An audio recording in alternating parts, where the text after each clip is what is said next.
Halo sahabat firman Tuhan, apa kabar kalian semua? Saya berharap kita semua dalam keadaan sehat selalu. Kali ini saya ingin membawakan sebuah renungan yang saya beri judul Hidup Keagamaanmu. Bacaannya saya ambil dari bacaan Injil menurut Matius bab 5 ayat 20 sampai dengan 26. Di situ diceritakan dalam rangkaian khotbah di bukit, Tuhan Yesus menyinggung tentang hidup keagamaan. Dikatakan jika hidup keagamaanmu tidak lebih benar daripada hidup keagamaan ahli-ahli Taurat dan orang-orang Farisi, sesungguhnya kamu tidak akan masuk ke dalam kerajaan surga. Matius bab 5 ayat 20. Yang menjadi pertanyaannya adalah apa dan bagaimana hidup keagamaan yang dimaksud oleh Tuhan Yesus. Di sini saya ingin memulai dengan kata hidup keagamaan. Dalam King James Version ditulis dengan kata righteousness yang artinya adalah kebenaran. Dengan kata lain, jika kebenaranmu tidak lebih benar dari kebenaran ahli-ahli Taurat ataupun orang-orang Farisi, kamu tidak akan masuk dalam kerajaan surga.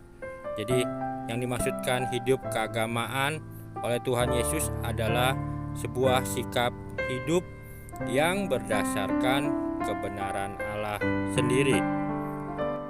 Namun sayangnya yang terjadi pada saat itu ataupun juga mungkin pada saat sekarang, arti hidup keagamaan hanyalah dipandang sebagai sebuah aturan-aturan belaka.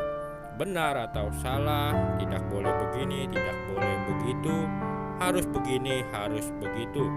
Bahkan kecenderungannya yang terjadi, hidup keagamaan hanya dipakai sebagai jubah ataupun topeng untuk pembenaran diri dan kelompok atas nama agama. Mengatasnamakan agama untuk menindas sesama, bahkan untuk membunuh sesama. Membunuh tidak hanya dalam secara jasmani, tapi dengan perkataan kita juga dapat dikatakan telah membunuh sesama bila kata-kata kita yang kita ucapkan tidak pantas, bahkan menyakiti sesama kita.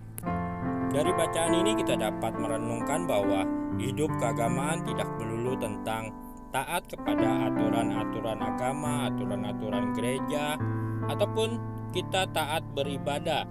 Namun hidup keagamaan adalah keseluruhan hidup kita sehari-hari, setiap harinya, bagaimana perilaku kita dan tingkah laku kita kepada sesama pula.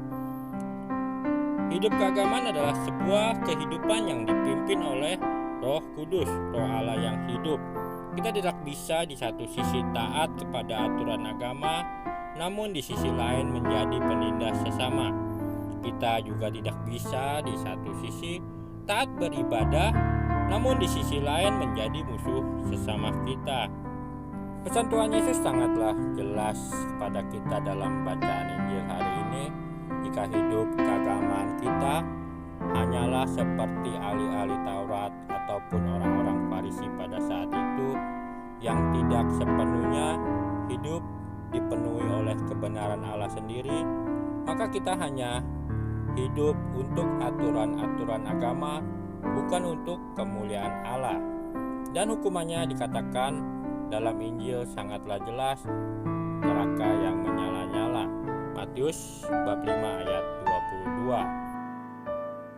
Maka dari itu, jika hidup keagamaan kita hanyalah sebatas aturan-aturan keagamaan saja, namun tidak menuntun kita, tidak mengubah hidup kita, tidak membuat keseluruhan hidup kita menjadi terang kemuliaan Allah, dan tidak membawa hidup kita di dalam kebenaran Allah, maka semua hal itu akan menjadi sia-sia. Apa yang kita lakukan menjadi sia-sia pula.